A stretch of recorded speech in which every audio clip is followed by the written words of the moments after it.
Alors, si Monsieur Cario veut bien nous laisser la place, je vais donc vous présenter, alors pas forcément tous les tarots parce que j'en ai beaucoup, mais au moins les principaux que j'utilise. Voilà, tout d'abord, j'ai envie de vous présenter le tout premier que j'ai avec moi depuis toujours. C'est le Tarot des Anges de Dorine Virtue que je trouve absolument magnifique, qui est basé sur la structure du Tarot de Marseille. Et mon chat me mange les bracelets. Et je l'ai utilisé pendant des années en me servant uniquement de mon intuition. C'était déjà très intéressant parce que beaucoup de messages me sont apparus, mais à un moment donné, je me suis sentie un petit peu frustrée de ne pas comprendre véritablement le sens de toutes les cartes. Et c'est normal parce que le tarot de Marseille, c'est un art qui est quand même très complexe. Il y a 78 cartes dans le tarot de Marseille, en sachant que pour chacune des cartes, il y a une centaine de mots-clés par carte et donc d'interprétations possibles aussi en fonction du positionnement dans le tirage, etc. C'est très vaste.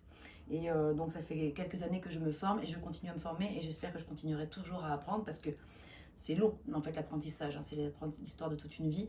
Le tarot de Marseille, c'est très complexe. Alors donc, le tarot de Marseille, le voici, le voilà. Donc là, je n'ai que les cartes majeures. Je ne sais pas si vous connaissez un petit peu le tarot de Marseille, qui est constitué donc de 56 arcanes mineurs. Arcane qui veut dire carte, mais bon, arcane qui veut dire, pardon, secret. En fait, c'est un dérivé du mot latin arcanum, et donc ça veut dire secret. Donc, on désigne les cartes par le nom arcane bien souvent. Donc, les arcanes majeures, il y en a 22 et il y a 56 arcanes mineurs. Alors, je ne vais pas rentrer dans tout l'explicatif de ce qu'est le tarot de Marseille, mais pour faire très court, les 22 arcanes majeures représentent les grands axes de votre personnalité, de nos personnalités, les grands moments, on va dire, importants de notre existence en fait. Alors que les 56 arcanes mineures ne sont pas du tout minoritaires pour autant, mais simplement elles vont plus parler d'événements quotidiens. Des événements qui ne sont pas forcément sur le long terme. Voilà, il peut y avoir une situation, une scène qui peut paraître par exemple dramatique qui apparaît, mais ça reste que quelque chose de temporaire. Voilà, c'est pour faire très court. Alors ensuite, j'utilise, donc ma formation est une formation basée sur le tarot de Marseille. Et puis il y a le Rider-Waite, c'est celui que j'utilise le plus en fin de compte, qui est le tarot de Marseille, mais en fait une déclinaison. Le Rider-Waite, c'est la version en fait anglaise du tarot de Marseille, avec des illustrations qui sont un petit peu différentes. Voilà. Le Rider-Waite. Ensuite, toujours dans la série des tarots de Marseille avec des illustrations, ça reste la même essence. Je trouve ce jeu particulièrement magnifique, le tarot mystique, le mystique tarot. Et je trouve que les cartes sont absolument magnifiques. Et puis, parallèlement à ces jeux-là, j'utilise des oracles.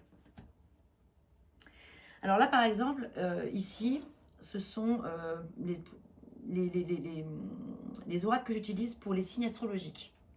Donc là, en l'occurrence, c'est pour les béliers, lions, les sagittaires, donc les phénix. Voilà, les phénix. Ici, on a le même principe avec les taureaux, vierges et capricornes.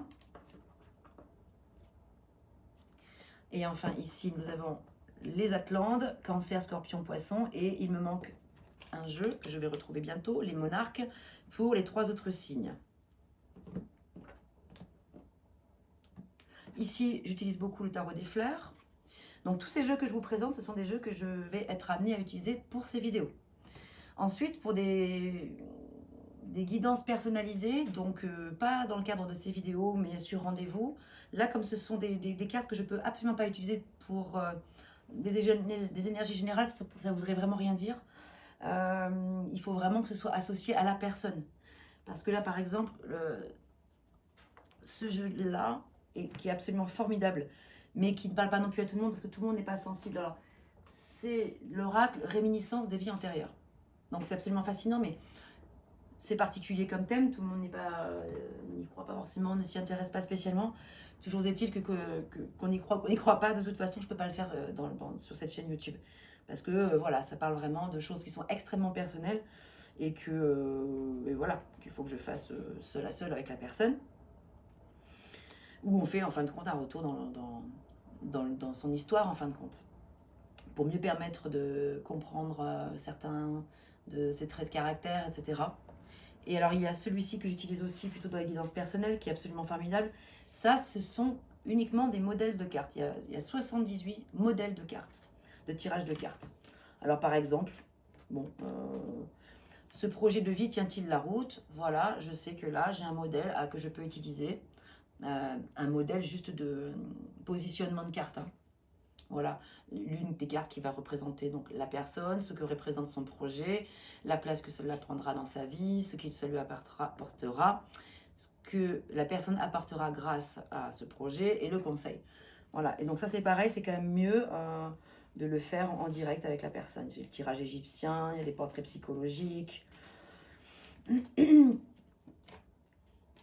Voilà, le fait de vivre avec cette maladie, par exemple. Donc voilà, moi, ça me donne une base, une structure à partir de laquelle je peux faire des tirages de cartes ensuite et répondre du mieux que je peux.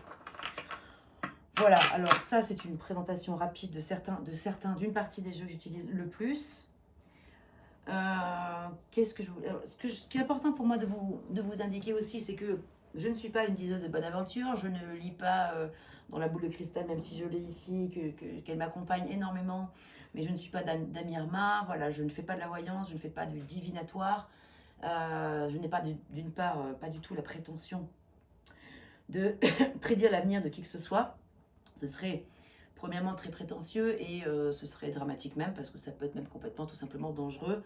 Voilà, l'important c'est qu'évidemment toute personne qui reçoit un tirage de cartes puisse évidemment garder son libre arbitre, c'est le but, c'est mon but dans ma façon d'aborder les cartes. C'est pas du divinatoire que je propose, alors c'est pas que je ne vois pas forcément dans les cartes des messages qui parlent d'un potentiel futur, c'est simplement que les cartes vont parler d'un potentiel futur mais vont toujours aussi donner une possibilité de contourner. On a toujours un libre cours, on peut toujours repositionner les choses. Ce sont des conseils, ce sont des conseils, des guidances, plus exactement.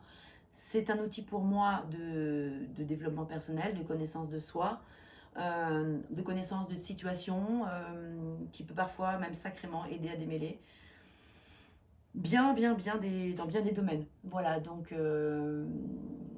ce n'est pas de la divination pure. Je ne dis pas dans 6 mois vous allez rencontrer votre prince charmant et pendant ce temps-là vous n'avez plus qu'à attendre qu'il arrive, et puis s'il n'arrive pas vous allez dire la merdate elle est bien sympa mais j'attends toujours ce prince charmant, il n'est toujours pas là. Non, ça se passe pas comme ça. Dès l'instant où un consultant ou une consultante me pose une question, je l'entends, mais très souvent je vais inviter le consultant ou la consultante à revoir sa question. Par exemple, si justement la question est celle-ci, quand est-ce que je vais rencontrer quelqu'un dans ma vie, je vais plutôt amener le consultant, avec son accord bien sûr, à poser la question au tarot de manière différente. Par exemple, qu'est-ce que je peux mettre en œuvre pour que une personne rentre dans ma vie, etc. Voilà. Donc vous voyez, est-ce que je vais vendre ma maison? Je ne vais pas dire oui ou non, dans 3 mois, vous allez la vendre. Je peux avoir des indications sur pas mal de choses, bien entendu, mais le but n'est pas de donner des solutions à tout. Le but est d'essayer d'avancer, en fait. Voilà, c'est plutôt l'approche tarologique que j'ai, que je propose. Et puis, je crois que j'ai assez parlé. Je crois que le mieux maintenant, c'est de passer à la pratique. Je vais commencer tout de suite. Je vais faire pause. Je vais m'organiser parce que là, je vais vous proposer, pour commencer, un tirage à choix. Alors, qu'est-ce qu'un tirage à choix? Alors, un tirage à choix, c'est 3 jeux de cartes avec 3 pierres sur chacun des jeux de cartes. Là, vous allez visualiser chaque tas de cartes et choisir lequel, a priori, vers lequel vous êtes attiré ou vers quelle pierre vous êtes attiré. Intuitivement, le premier chiffre qui vous vient est le bon. Voilà, c'est le premier, c'est le 2, c'est le 3. Et vous savez que c'est le tirage qui, a priori, est censé vous parler peut-être plus que les autres. Mais après, peut-être que les 2 autres peuvent vous résonner davantage. Alors, une chose importante que je veux indiquer, c'est que le tirage qui va suivre va être long, forcément. Et là, je vais mettre dans le descriptif la durée. C'est-à-dire que si vous avez par exemple choisi le 2e ou le 3e, vous n'êtes pas obligé de regarder le 1er ou le 2e si vous avez choisi le 3e. Vous pouvez passer directement à 42 minutes, 50 pour, par exemple, arriver à votre jeu que vous avez choisi. Voilà, donc à tout de suite, c'est parti pour ce tout premier tirage pour cette nouvelle chaîne avec vous. À tout de suite.